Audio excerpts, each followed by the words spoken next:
We shall have two numbers together, Waba Berie and Ainain Kahai. These are political songs.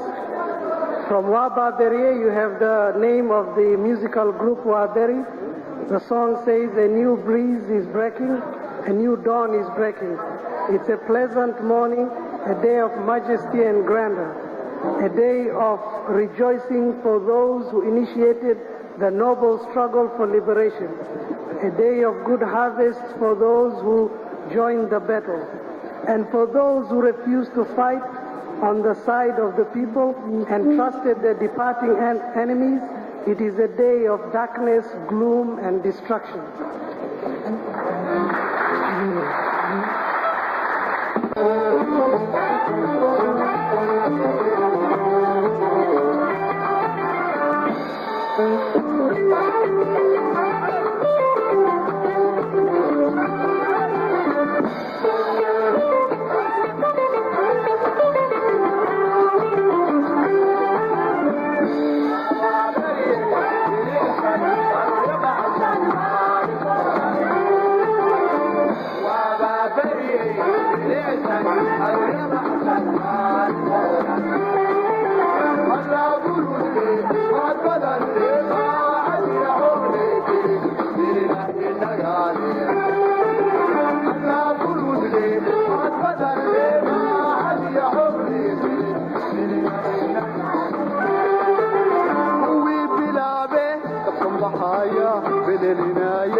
That looked like a battle royale between two males or a female.